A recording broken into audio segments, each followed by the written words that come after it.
My child, don't scroll past this right now. There are 3 doors closing in your life: provision, connection, and purpose. And I am going to walk you through opening each one, if you stay with me to the end. My beloved child, I need you to stop everything right now. Do not skip this. What I am about to reveal to you will change the course of the season ahead of you, but only if you stay with me until the very end. Listen carefully. At this very moment, I want you to picture yourself surrounded by peace, because that is what I am about to give you. You have a choice right now. Stay and receive what I have prepared for you, or leave and let this moment pass you by. Will you stay, or will you scroll on? Your answer will not decide everything about your life, but it will decide whether you receive what I want to give you today. You were not led to this message by accident. Something in you has been tired. Something in you has been waiting. And today, I want to speak directly to that place in you. Maybe you scrolled here after a long day, or in the middle of a quiet moment when your mind finally had room to feel everything it has been carrying. Whatever brought you here, I want you to know that this space right now is yours. No one else is watching over your shoulder. It is just you and me, and whatever you have been holding on to that you haven't said out loud yet. You don't have to have the right words for it. You don't have to explain yourself perfectly. You just have to be willing to sit still for a few minutes and let yourself actually receive something, instead of rushing on to the next thing the way you usually do. Before we go any further, I want you to do something for me. Leave a comment right now and write the word ready. This is not just a comment. It is a small act of presence, a way of telling yourself that you are choosing to stay and receive instead of scrolling past type ready. And let's begin, my child. You have carried so much. I have seen every tear you cried in secret. I have heard every prayer you whispered in the dark. I have watched you struggle, fight, and keep moving forward, even when everything in you wanted to give up. You thought I was not watching. You thought I had forgotten you. But I never left your side, not even for a moment. From the moment you were born, I placed something on your life that circumstances cannot erase, a quiet mark of belonging that has carried you through every storm, every valley, every night that felt too long. Today I want to speak with you about 3 places in your life that have felt closed: your provision, your relationships, and your purpose. I am not going to promise you that saying a word or clicking a button changes your bank account or your future. What I want to offer you instead is something steadier, a way of seeing these 3 places differently and walking through them with me, one at a time. Stay with me. Don't skip ahead. Walk through this slowly, because each of these 3 areas deserves your full attention, and rushing past them would mean missing what they actually have to offer you. If you leave in the middle before we have walked through all 3 together, it is easy for the momentum of this moment to fade before it has a chance to settle into something real. I know it can feel strange to slow down like this. Most of what fills your day moves fast: notifications, deadlines, other people's urgency. This is meant to be different. This is meant to be a few minutes where nothing is being asked of you except your honest attention. The first seal: provision. Let's start with the place that has felt the heaviest. Your finances. Maybe you have worked so hard and it still never feels like enough. Maybe opportunities have slipped through your fingers right when you thought you had them. Maybe you have wondered quietly why you keep running so fast and getting nowhere. I want you to hear this clearly. Your worth was never measured by what is in your account. But I also don't want to dismiss how real this struggle has been for you. It is real, it is exhausting, and it is allowed to be hard without that meaning something is wrong with you. Here is what I have noticed about you, though. You kept believing, even when nothing was coming in. You kept showing up, even when it made no sense to keep trying. That kind of quiet persistence does not disappear. It becomes part of the foundation for whatever comes next. If you believe that persistence is not wasted, if you believe something is shifting even if you cannot see it yet, press the like button right now. Let that simple action be your way of saying, I am still here, I am still trying, and I am not giving up. I cannot promise you an unexpected check in the mail within 72 hours. What I can promise is this: keep your eyes open for small openings, an idea you have not tried yet, a conversation you have been avoiding, a skill you have not used in a while. Sometimes the door does not fly open. Sometimes it creaks, just a little, and that crack is where you are meant to start. There will be days in the weeks ahead where nothing seems to move, where the bills still come and the numbers still don't quite add up. I am not going to tell you that faith alone erases that reality. What I am telling you is that discouragement lies about how permanent a hard season is. The struggle you are in right now is not necessarily the whole story, it is one chapter. And chapters end. Watch too for the moments when doubt tries to talk you out of the small efforts you are making. It will sound reasonable. It will say things like, "Why bother?" or "Nothing ever changes for you." That voice is not truth. It is just fear wearing the mask of realism. You don't have to obey it. If you find yourself comparing your progress to someone else's highlight reel, gently look away from that. Your provision does not have to look like anyone else's timeline. Some things take longer to build because they are being built to last. The second seal, relationships. Now let's talk about the ache of feeling alone.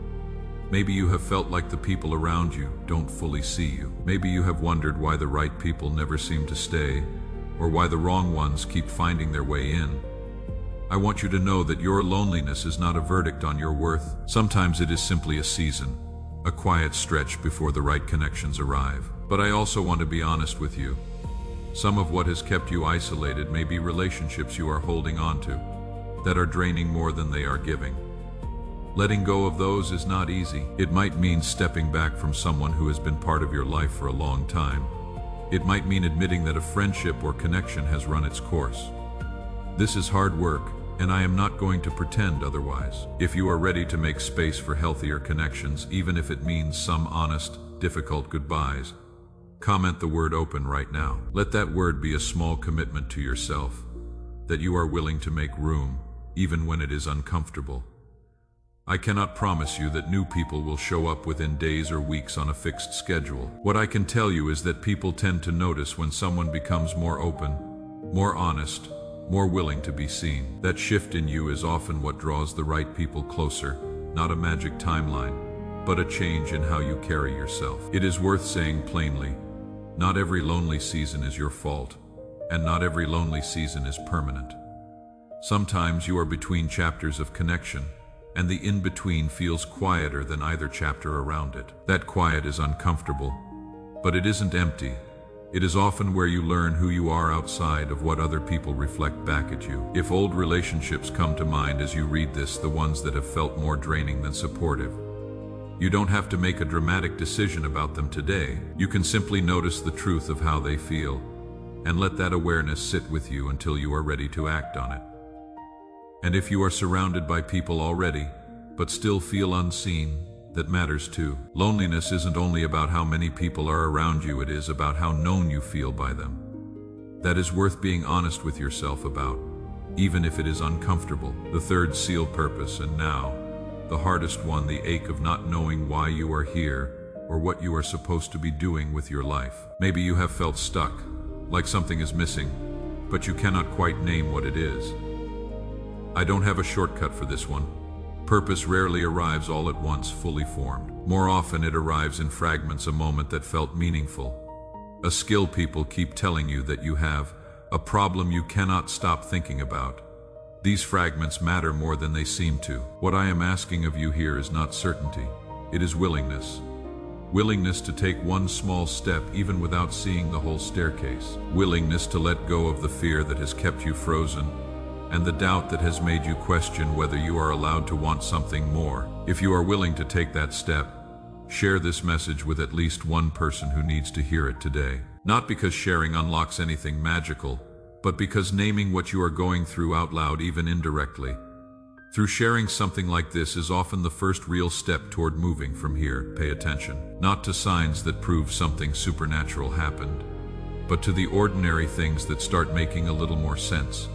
A conversation that clarifies something, an old interest that resurfaces, a version of yourself that feels a little more like who you actually are.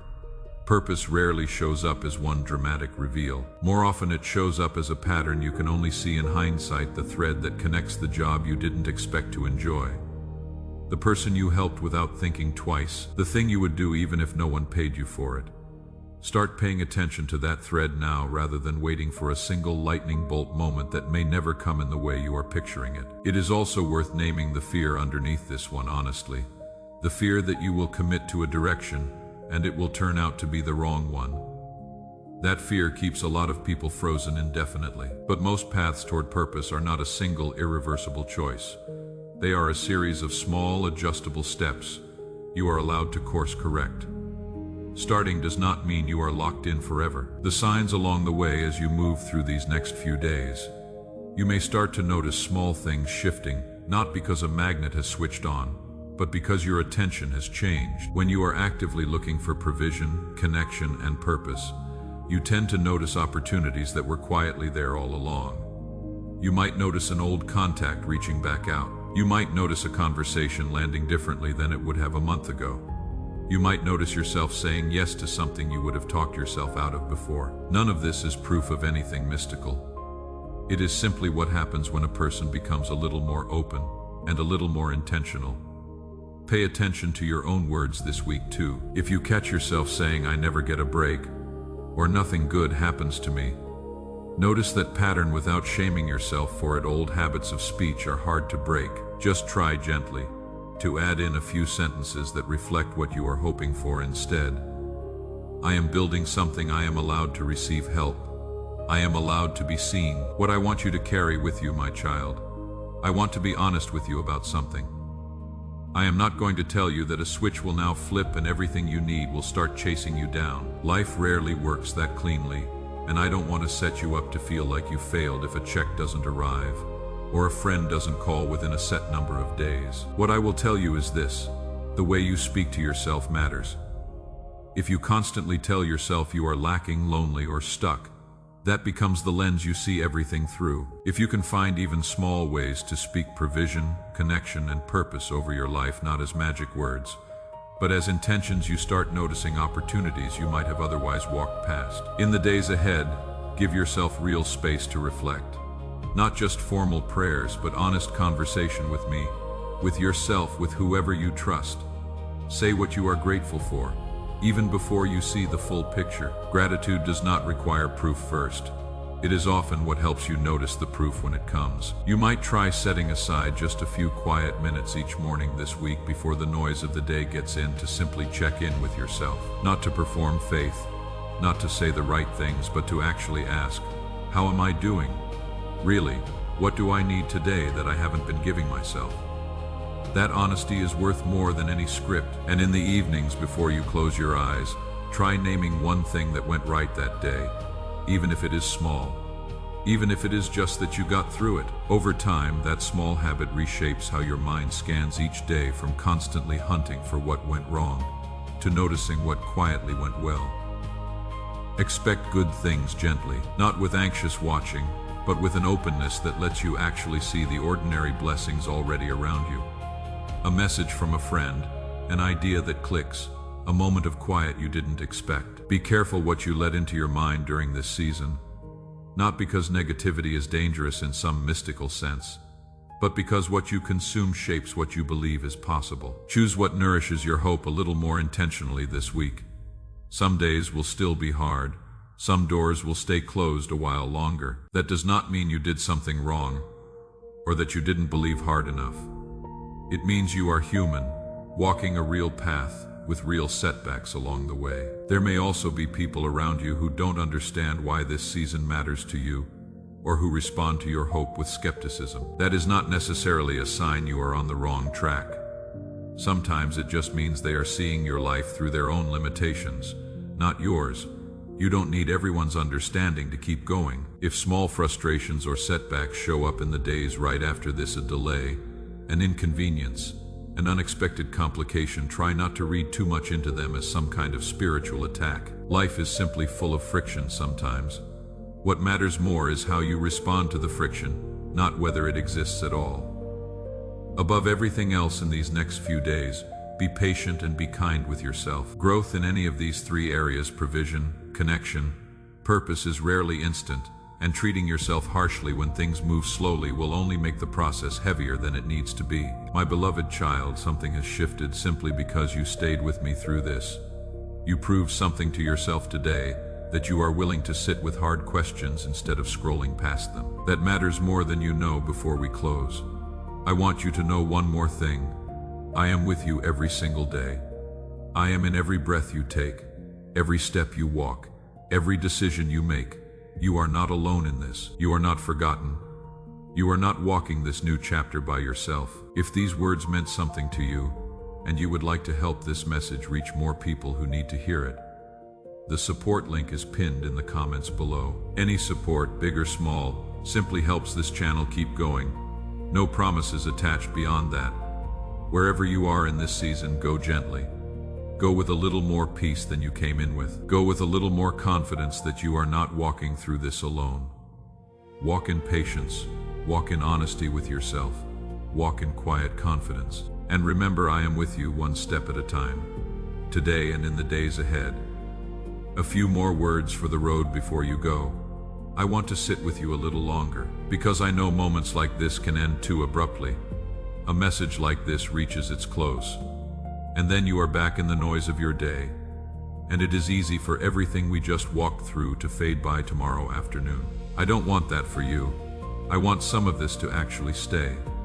So let's talk about what happens after today. Not the version where everything transforms overnight, but the more honest version, the one where you carry a slightly different posture into an ordinary Tuesday, and then another one, and then another, until those ordinary days start to add up into something you can look back on and recognize as a season that mattered. Here is something I want you to know. The three things we talked about: provision, connection, purpose. They are not separate rooms in your life that you visit one at a time and then close the door behind you. They lean on each other. When you start speaking a little more kindly to yourself about money, you often find you have more patience for the people around you. When you let go of a draining relationship, you often find more energy for the work that actually matters to you. None of this moves in a straight line, and none of it needs to. It moves more like weather, some days clearer than others, but the season's still shifting underneath, even when you cannot feel it happening. I want to talk to you honestly about the days when none of this feels true. There will be mornings when you wake up and the weight is back, fully, like today's message never happened. That is not a sign that you failed or that you didn't believe correctly, or that the whole thing was empty. That is simply what being human feels like sometimes. Feelings move in cycles. Faith is not the absence of hard mornings. It is what you reach for in the middle of them. On those mornings, I don't need you to perform certainty you don't feel. I would rather you tell me honestly, I don't feel any of this right now, than pretend everything is fine when it isn't. Honesty like that is not a failure of faith, if anything. It is the most real form of it. You don't have to arrive here polished. You are allowed to arrive tired, unconvinced, and still worth showing up for. I also want to gently warn you about something, not to frighten you, but because it is simply true. Hope is sometimes harder to carry than despair. Despair asks nothing of you, it just settles in. Hope asks you to keep showing up, keep trying, keep believing something can shift even when the evidence is thin. That takes more out of you than people usually admit. So if you find this harder than you expected in the coming weeks, that doesn't mean you are doing it wrong. It means you are doing something genuinely difficult, and difficult things take real effort, not just good intentions. Let me give you a few small concrete things to hold on to. Not as rules, but as anchors for the weeks ahead. First, revisit this moment. You don't need a new message every day to keep this alive in you. Sometimes it is enough to come back to what you felt today, this quiet, this honesty, this small decision to stay instead of scroll, and let that memory recalibrate you when the noise creeps back in. Second, keep your circle honest. Surround yourself, even in small doses, with people who don't need you to perform strength all the time. If there is one person in your life you can be unguarded with, let this season be a reason to lean on them a little more than you normally allow yourself to. Third, measure progress in inches, not miles. If you are waiting to feel dramatically different before you believe anything has shifted, you may wait a long time and miss the smaller, quieter shifts that were the real movement all along. A slightly calmer reaction to a stressful text, a slightly easier time saying no to something that drains you, a slightly longer stretch before old anxious thoughts take over. These are not small, they are the actual texture of change. Fourth, don't confuse a hard week with a wasted one.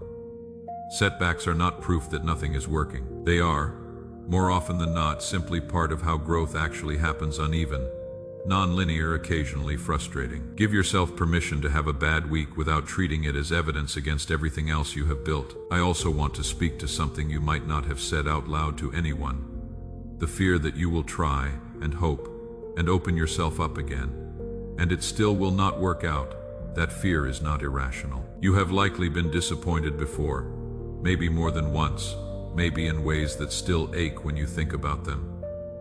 I am not going to tell you that fear away. What I will say is this: protecting yourself from all future disappointment by refusing to hope at all is its own kind of loss, a smaller, quieter one, but a real one. You get to decide gently and on your own timeline how much you are willing to risk hoping again.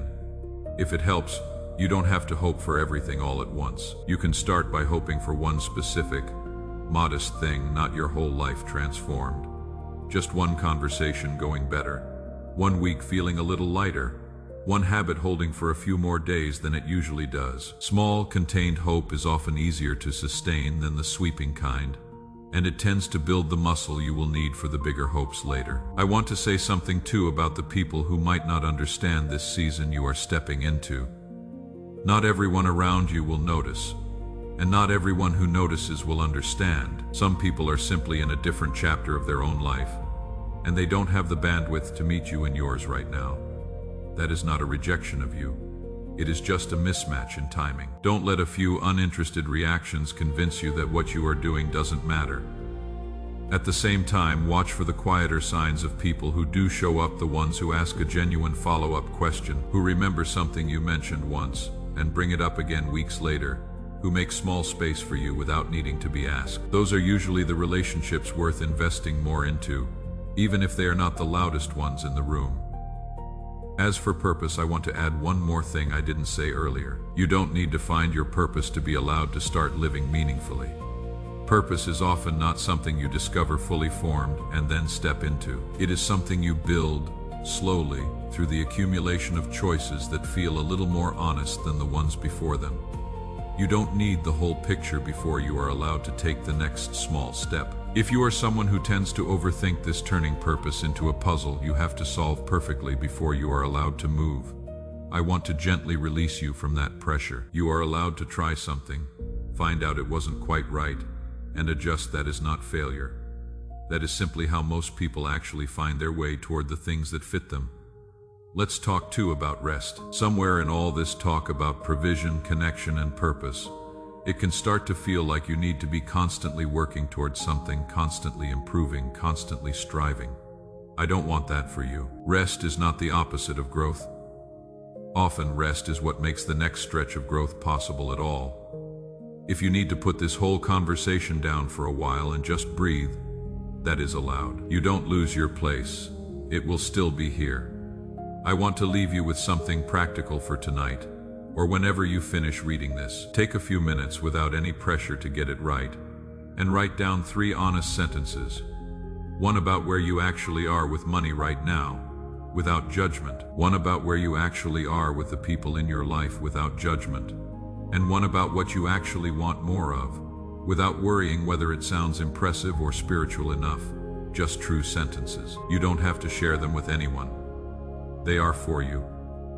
Come back to those 3 sentences in a week, not to grade yourself against them, but just to see what has shifted, even slightly. Sometimes the clearest evidence of change isn't a dramatic before and after. It is the quiet difference between what you wrote this week and what you would have written a month ago. My child, I know this has been a lot to sit with. If any part of this felt too heavy, you are allowed to set it down and come back to the parts that felt lighter. There is no test here, no score. No version of this where you did it wrong. There is only you, a little more honest than you were an hour ago. And that is already something worth staying for.